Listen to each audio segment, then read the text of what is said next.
Welcome to this exciting discussion as per the introduction, which will focus on responsible digital leadership and governance. And I'm joined by a very exciting and experienced panel of speakers. And I'll just mention briefly about them, and they will also introduce themselves a bit more when they get into the various discussions. So the first one is Jack, in no particular order, is Jack Ngare, who's the Managing Director of Microsoft Africa Development Center. And second is Yuko, Kawai, joining us all the way from Japan, Tokyo, Japan. And she's a senior researcher with Japan Digital Design Inc. And last but not least is Kennedy Mubita, who's the Africa Region Head for SC Ventures. And they'll give us an idea of what they do for about half a minute when they begin to speak. But I think maybe just to set the context, and thank you very much for that introduction. So my name is Robert Nyamu. I head the technology consulting business for EY across East Africa. And my passion, which I've been doing for the last close to 2 decades, is advising businesses on how they can really embark on a transformation journey. Leveraging technology as a key enabler amongst various other things. So I'm very excited to be moderating this session today, and with the experienced panel that we have with us of speakers, I think it will make for a very exciting conversation. So I think each of the speakers will share some views, and thereafter we'll also take some questions. We'll also take some questions from the audience. I guess one of the facilitators will let us know how that will be done. So maybe just to kick off and to set the context, and I think this is a really good time to be having this discussion, because with COVID having befallen us, I think this whole discussion around digital transformation, which to some people had almost become cliche, or some people were looking at it as a futuristic concept to be discussed later, has been thrust really strongly in our midst. And now it's not a question of whether you want to take the journey.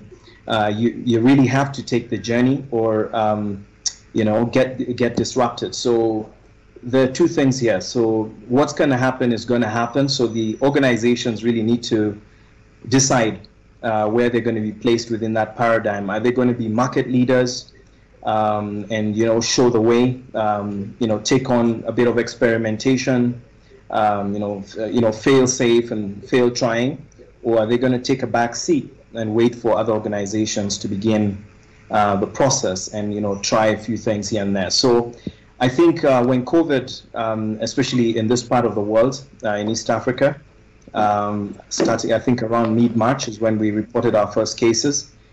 This whole idea around digital transformation was accelerated many-fold. Things that we expected to take 2-3 years, and we're discussing 2025 and 2027 and 2030, have happened in those 9 months. And it's both an exciting as well as a scary shift. And I think for those who are thought leaders and daring to experiment, they're finding these exciting times a little bit scary, because if you don't have butterflies in your tummy around what's happening around us, then I think you probably maybe you're not observing enough. So I think it's a really good time to have this discussion with all the digitalization happening around us. There are lots of issues emerging. We're seeing industries converging, value chains getting disrupted, new market players emerging, both here and globally as well, globally and regionally as well. And the question is, which way forward? And there are a couple of questions which our panel of eminent speakers here will touch on in their own perspectives. They will have rich experience and they'll share their views. But I think some of the key points that I'd like to highlight, just that as I set the context on this discussion, is around what's the role of humans? So we talk about digitalization at an exponential rate. What does that mean? Does that mean digitalization to the exclusion of humans? Does that mean digitalization co-opting humans? What's the role of humans in all of this? Is it digital first and humans, or human first and digital, or humans and digital coexisting? And where's the role of ethics in all this? So we're talking more and more about AI doing quite a number of things that humans were previously doing. And as we know, and for those who understand technology well, AI is, is a double-edged sword depending on how you're, looking to deploy it. So it can either be extremely beneficial, as we've seen, in many fields, from medical to many others. And I know this is a fintech discussion, but I'll touch on a few other sectors as we move, because fintech sits at the center of a very wide ecosystem and supports various other ecosystems beside it. So we might see examples from other sub sectors and sectors. So, and what's the role of regulation? So, what's the role of ethics in all of this? What's the role of regulation? And what's the role of humans and talent? What does this really mean? How can you basically be in charge of your digital transformation journey, and how do you balance out these various facets and principles? And I think we'll hear some views from our speakers around that. I have some views around that, and I'll chip in. But I think today we'd like to hear first from the speakers, and they'll share their views from their own perspectives. I'll be happy to take some questions.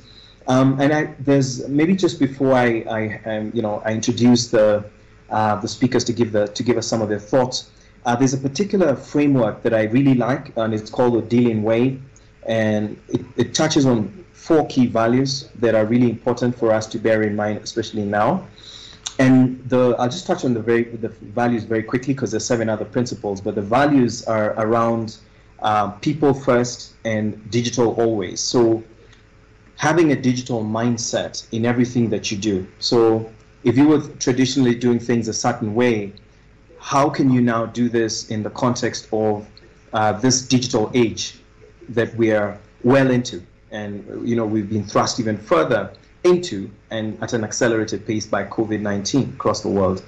And the second is being tech ahead, thinking about the role of technology and having a technology mindset in everything that you do. And that will drive, efficiencies, control, and governance across various things that you do, provided you do it appropriately. And the third key value that I'd like to mention is being data mindful. We say that data is the new oil. It really is. So, but understanding it and being able to calibrate it, analyze it, and use it to drive insightful decision making is when you really experience the power of data as an asset. Otherwise, it's just something within your infrastructure and within your environment until you really start to transform its value as a real asset. And as we hear, people say it's the new oil. And the last but not least is open by default. So I think those are the 4 key values that I wanted to touch on, and then I'll introduce the speakers. I think I'll just start off with Jack, maybe just to give us his views, for a few minutes around this exciting topic around responsible digital leadership and governance, and then we'll take on the other speakers thereafter. So Jack, over to you. Give us some of your views. Thank you, Robert, and thanks a lot to the Monetary Authority of Singapore and the Central Bank of Kenya for organizing the Afro-Asia Fintech Summit. It's really a great honor to be part of a panel in such a forum. I'll quickly go into my views. Now, I take almost like an anthropological view of how the world has changed first. I remember back in the days in early man in the Paleolithic era when fire was discovered in East Africa, by the way.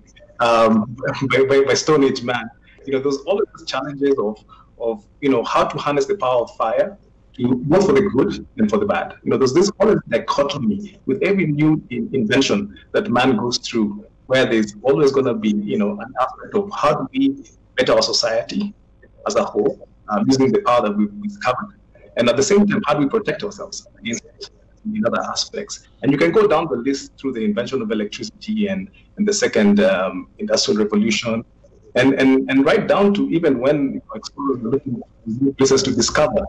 We approach places like Africa that were not previously discovered with either religion or trade or colonization. And so you have all these different views that afflict every single generation as they discover new things. And so we are living in quite an exciting generation where we discover digital power. And a lot of leaders struggle a lot with how do you harness it for the good, at the same time making sure you protect yourself from the bad. So typically this dichotomy. And what the digital age has taught us, whereas there's always going to be this fine line and a blurred line between good and bad. Take, for example, responsible AI. To what extent can AI replace human? And at the same time, digital currency. What's the digital currency in the world? And on data privacy. Is it okay for social media to use our data against us or to target ads to us? So there are all these, sort of issues that have occurred. And to be honest, the lines between, whereas before it was the dichotomy between good and bad, now it's totally blurred.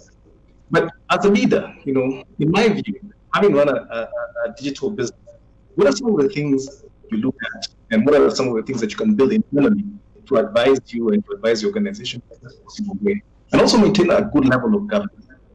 And some of the things that come to mind is, number one, people first, as already put. You need to get the right kind of team in place. You need to make sure that you're always people-centric. You're always thinking about people first. And one of the main questions I asked when I was running a digital business is, hey, you're moving all the services digital. What happens to the people you're replacing? You're going to just fire all of them, declare them all redundant? And that was always a struggle for some of us. And I'm sure many people have gone through that. And what you try and do is retrain and rejig the human capital to make sure that it's ready for the next evolution. Now, sometimes it's sad. Some people may not be all along the way, but by and large, it's your responsibility as a leader to make sure that you always put people first. And at the same time, your team is always going to be one of the main things that you focus on. At Microsoft, I remember one of the things that made me a couple of weeks ago was that we dropped the requirement for university degrees, for example. And so we need people who are lifelong learners, who have declared interest in a particular subject, and are pursuing whether or not they have the academic structure in place.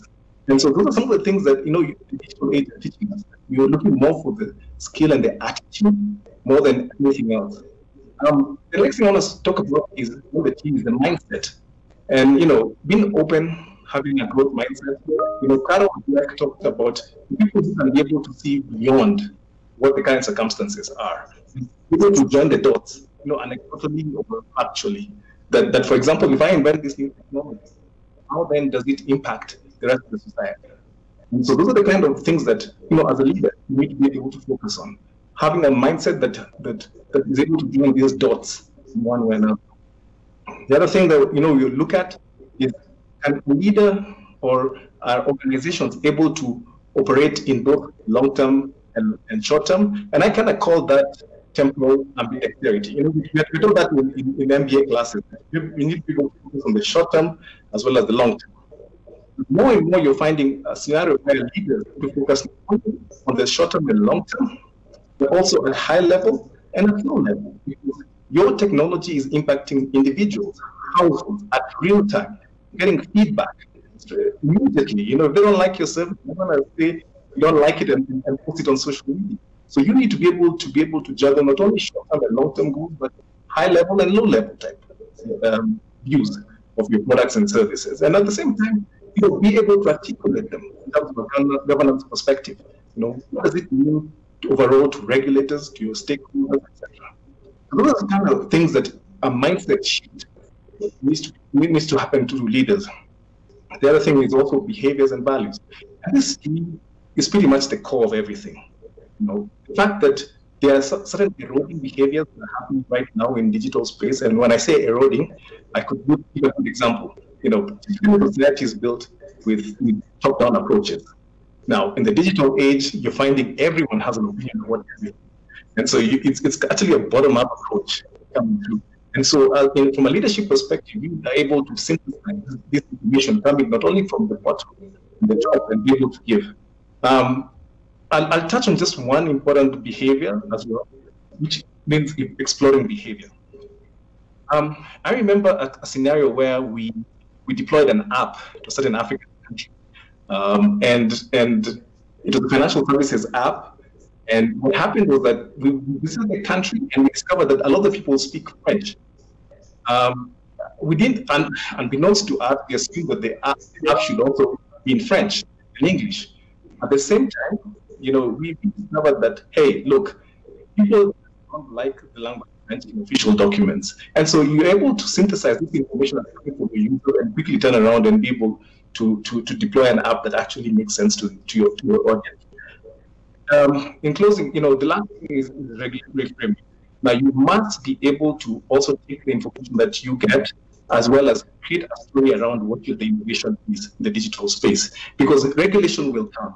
In places such as Kenya, we have a very liberal and quite supportive regulatory framework. It's changing over time, but you have to be able to craft your story of what the innovation is doing to the society, and that's very critical. Thank you. Thank you very much, Jack. That's a really good discussion. And in maybe just 20 seconds, what are the key takeaways that you'd like the audience to take away from your discussion around the key tenets of digital leadership? Just very quickly, what's the key takeaway? So I would narrow it down to people first. So making sure, and people first means not only customer first, but also team first, your individual team. Those people come first. The second thing is having the right set of values. Everything you do must be guided by the right set of values. Whether it's responsible AI, whether it's digital currency, all of them must be guided by the right set. Thank you very much, Jack. I think very, very, very good words. I think we'll also, I'm sure there'll be some questions for you and for the rest of the speakers from the audience. But thank you so much for sharing your thoughts, Jack. And we'll come back to you on some of the additional points. So I'd like now to shift to Yuko, all the way in Japan, Tokyo. Welcome. Welcome to the discussion. So I'd like to invite you for a few minutes to share your thoughts around this exciting topic. Over to you, Yuko. Thank you very much, Robert, and thank you so much for Central Bank of Kenya and the other organizers to invite me over to this very exciting panel. Although I really wanted to visit Nairobi in person, and I first visited Nairobi last year, and that was such a fascinating experience. So I hope that in the near future I can just make a visit over there once again. My name is Yuko Kawai, and I'm joining from Tokyo. And I'm currently working for the company called Japan Digital Design Inc., which is a part of a large the banking group in Japan. Previously, I was working for the Central Bank of Japan up until very recently, and for 18 years. So I would like to make comments from both from the private sector and public sector viewpoints. So first, let me pick up the one principle, which is the audience focus. And several times already that it was mentioned that people first.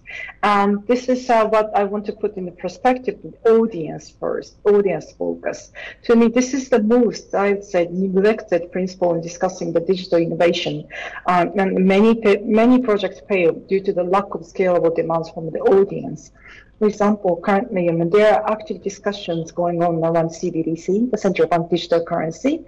And there are numerous issues like the architecture of digital currency issuance, where it should be direct, indirect, and should DOT blockchain be used, and so forth. But the one very important question central bankers are asking themselves, and we need to ask ourselves, is do individual consumers really need the digital sovereign currencies? Will they be used in corporate transaction or financial contract settlement? If so, what would be the benefit, advantage over the existing digital format of sovereign currencies, which is the reserve deposit with the central bank? So CBDC simply is an example to show the architecture. It's just an example to show that the digital services, including CBDC and others, should depend upon the audience they face. And the degree of the demand for CBDC must be different country by country, and it is not something you can just make it happen only because some other countries are doing it. So this is my example of like the putting the audience first in designing any of the digital services or digitalization, and even in the profit the seeking private sector, I occasionally hear the innovation products, the innovation projects, which lack the viewpoints of audience. When I hear the question like, what can we do with AI, what can we do with blockchain and DLT, so forth, I get really alert and always try to identify the pain points, i.e. the problems to be solved by applying technologies. So the technology-focused digitalization or any type of, well, non-digital, digital, doesn't matter, products lacking the solid demand from the audience will never thrive, is my opinion. The second is the what Robert has mentioned, it's a data. It's about the data, and data is powerful yet very sensitive project. As a different person feels very differently about the data usage, and different countries have the different, the common sense or the history of the data usage.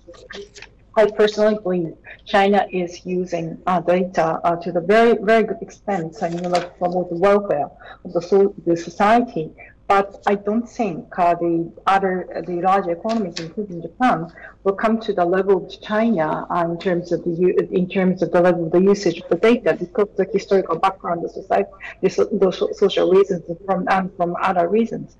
So the way to handle data depends on the culture and circumstances. It's again the people.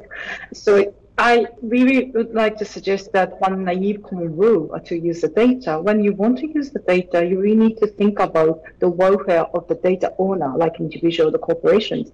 Say, for example, if I want to provide the data to my trusted service provider because I want to have my life easier, and that's fine. But on the other hand, I really would be very intimidated if somebody pick my everyday life, even if nothing harmful is intended. So it's again like you really need to think about the people behind the data or behind the digital technology you want to utilize.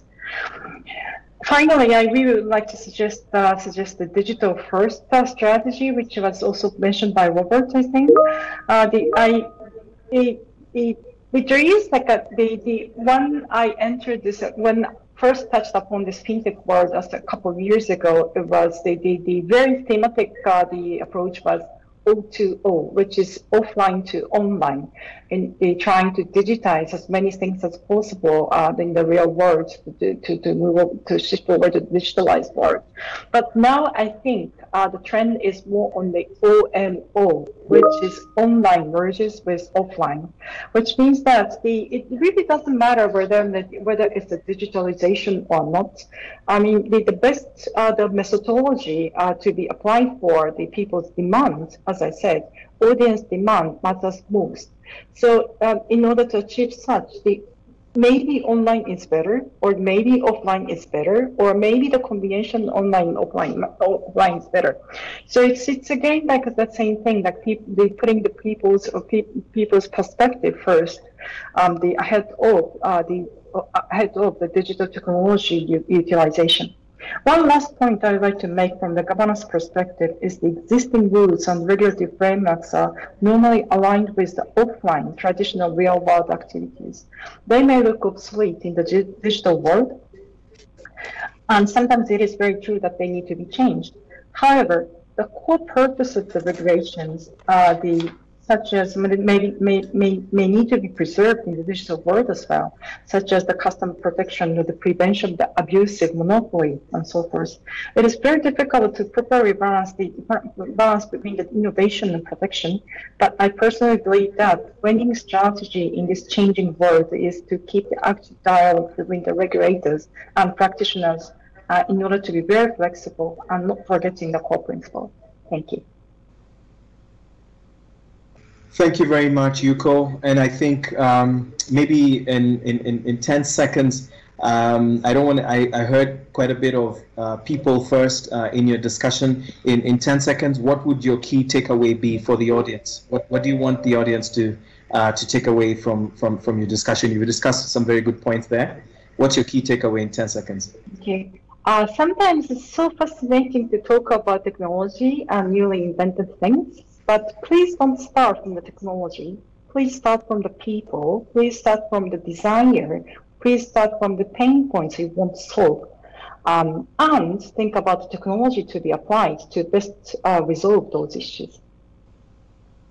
Thank you very much, Yuko. I couldn't agree more. I think we talk about digital, and more digital, but I think let's not forget the role of people in all of this, and it's always going to be a people-first world. So thank you very much for sharing your views, Yuko. We'll come back to you with some of the questions later on. So now I'd like to move on to Kennedy Mubita, and he'll introduce himself a little bit more and tell us what he does and share his views around this exciting topic. Over to you, Kennedy.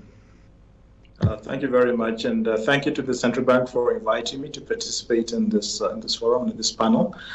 This is a subject that's quite dear to my heart, and sometimes I'm actually finding it's an opportunity for us again to share ideas in terms of how we can look at digital in a different way. I work for SC Ventures, which is a business unit of Standard Chartered Bank. We are created to promote innovation, invest in disruptive technologies, and explore alternative ways of doing business. And I guess the last sentence there, exploring alternative ways of doing business, has been necessitated by developments in ICT globally. And I'll obviously add to what my colleagues have mentioned, because the themes are basically the same, but we'll probably put it with a bit of from our perspective. I have 7 key points that I'd like to make. They're not the only one, but the first one is that I think the pace of technology has been so fast that technology itself has become a subject. And so it's always important to remember that digital technology is a tool. It is not an objective. And just like cars are tools for transportation. So the issue of cars and airplanes is transportation. And digital is also a tool to achieve societal goals. And we should be careful not to make it an objective in its own right, but use it as a tool. The second point that I wanted to make is that, digital and governance, as the point that my colleagues have already mentioned, should focus on societal objectives. And in our lab here in Kenya, Nairobi, we're actually looking at digital from a perspective of value chains. And so we look at how do you apply digital to improve, say, crops in the agricultural industry? How do we apply digital in the medicine space, in the transportation space, in the commerce space? So the subject matter is always the activity that's in society, which has always been the same. And so as leaders in the digital space, we should be looking at how do we leverage these new tools to facilitate or to make these other industries more efficient.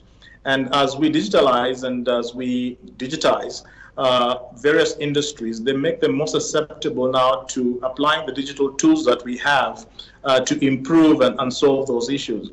One statistic that was quoted, that I can quote from PwC, was that 70% of managers are concerned about digital. And that was presented as though it's a positive view.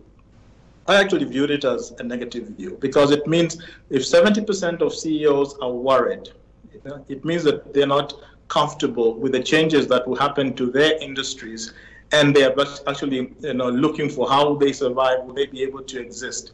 And so the fact that they don't know how to apply the tools means that there's a lot of space, and us who are in the digital space should lead and help them basically apply their digital technology tools to their current services, to the current services that they provide to society, because the services that people need in society will remain the same. People need transportation, they need food, they need shelter, they need clothing. And digital is a tool that we should focus on to therefore resolve these issues. We should not build, the third point is we should not build technology solutions for their own sake. We should have a problem-focused technology management style. At SC Ventures, we actually have what we call a Fintech bridge. And if you go there, you will find the challenges. We do not ask questions like, what's your blockchain strategy, or what's your API strategy, and how do you use cryptography? We don't have those kind of challenges. We have common problems that people experience, and we are inviting financial technology companies and people who have understanding to provide solutions with a technology, digital mindset. I believe you said that earlier. Looking at what we do and how we live with a digital mindset, and then proposing these to the industry, and actually leading in terms of applying these solutions and solving those basic societal problems. The other issue, which is my fifth point, is the focus on fair outcomes. In Kenya, we've had a lot of discussion on the lending companies. Just because we now have user interfaces that can allow people to access loans very quickly, and we can validate who they are digitally.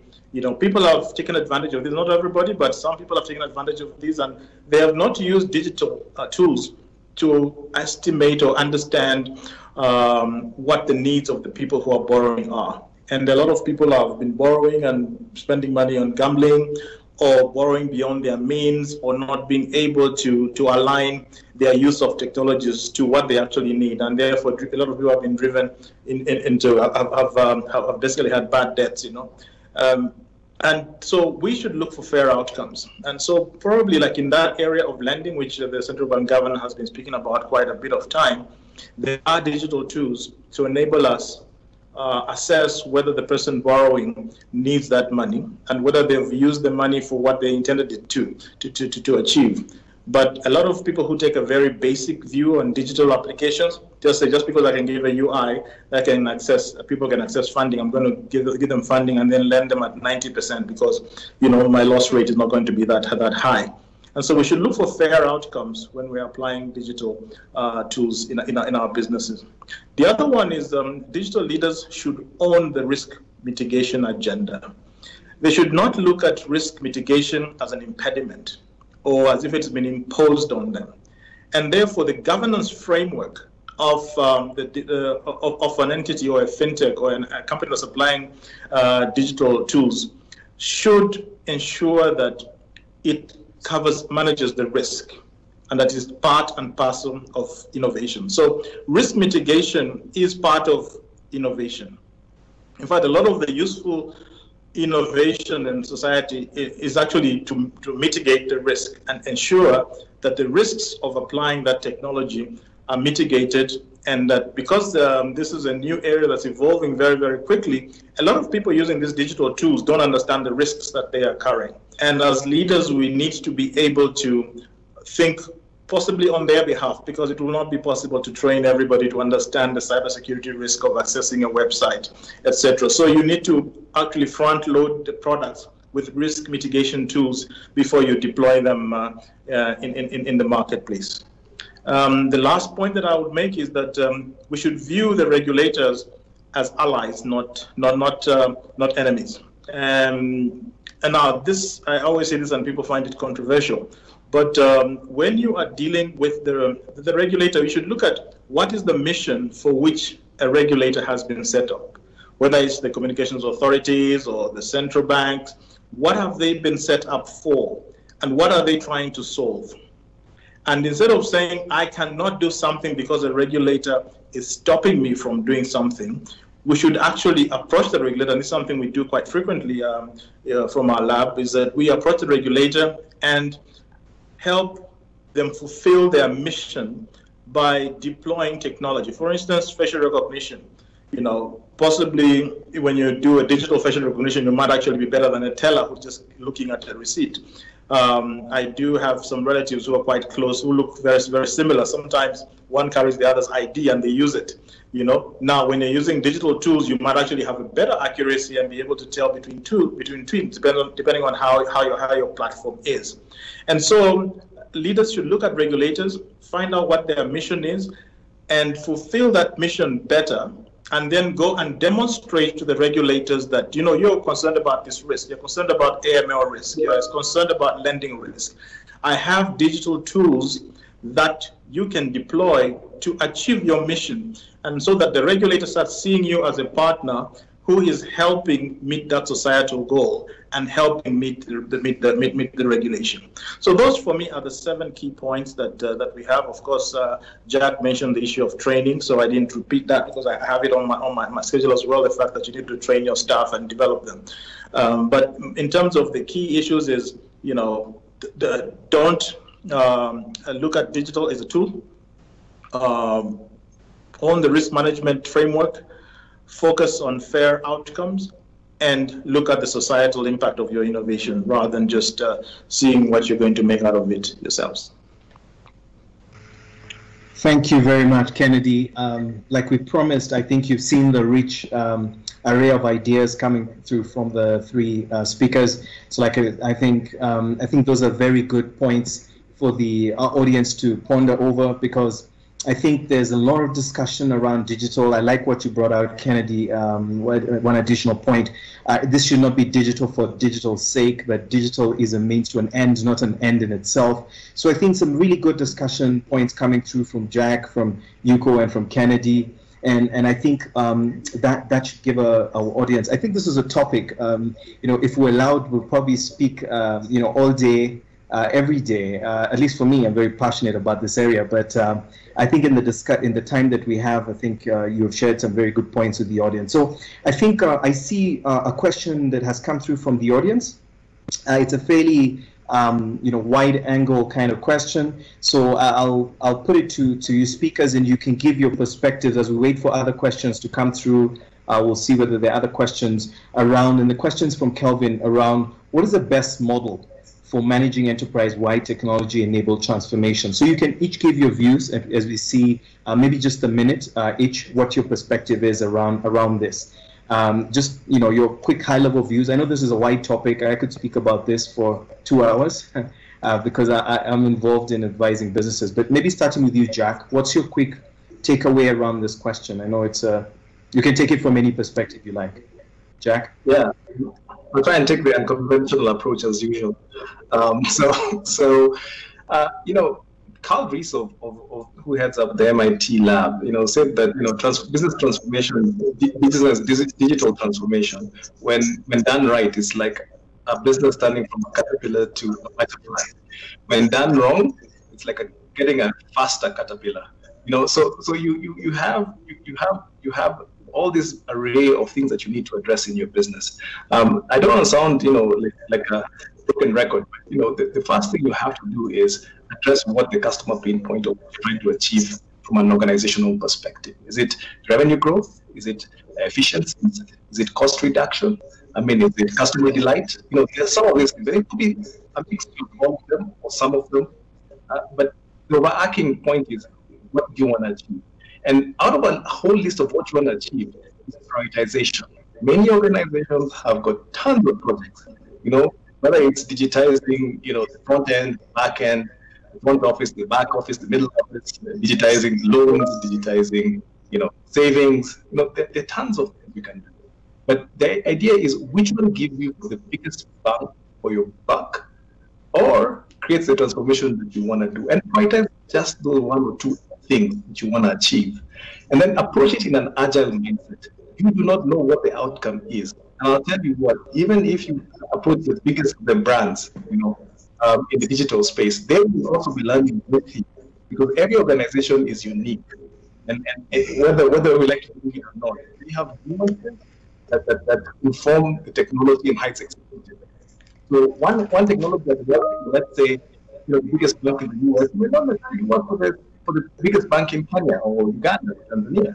There's something nuances about those things that we need to understand, and infuse that into what and then now go forward and make sure that it's a learning experience. One of the things I always say is always be on better. Never say we're in production. We always say we're in beta testing. We have deployed it, but we're still in beta because we're learning and we're tweaking. All right, thank you very much, Jack. I know we've run out of time, but I wanted to give an opportunity to Kennedy and Yuko, maybe just to add some very quick thoughts around that question, if you may. If there's anything that you want to add to what Jack mentioned, are you comfortable? Yeah, Kennedy? In addition to what Jack mentioned, basically, I mean, if we look at our model, first of all, it depends on how much risk appetite do you have, and how much capital do you have to support that risk. You might have very you must have a very high risk appetite, but if you don't have the capital to support potential losses, then probably you shouldn't do that. And then secondly, it depends on what industry you are. SC Ventures is a part of Standard Chartered Bank, which is set up for innovation, but in a sense we are separated from the bank because the bank is a regulated institution, and therefore we are handling people's money. So it depends on, sorry, my lights thing. I need to move around a little bit. Yeah, so it depends on, how much, or what risk are you allowed to do? Because if you are handling other people's money, you cannot extensively, regardless of your high risk appetite, you cannot just go out and just expose your customers to various structures. And then also depends on people impacted. If it is life threatening, then obviously you're going to try it in a very serene environment where you've actually immunized it from various risks, and you try little by little. But if it's not people centric or doesn't impact human beings, you can actually probably try and have a much wider.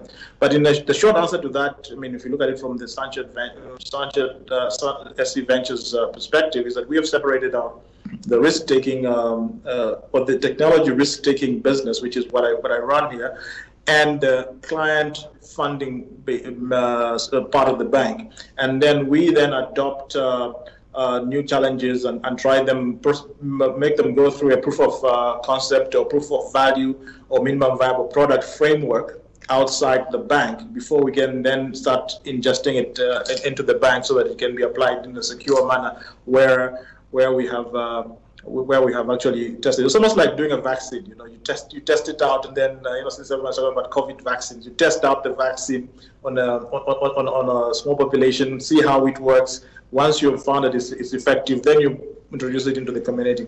I would not advise somebody to try a very high risk product on his main enterprise framework, because then there is a risk that it might not work, and then that will collapse the entire business. So test, but immunize your core business. That's what I would say. All right, thank you very much, gentlemen. I know we've run out of time. I wanted to hear some views from Yuko.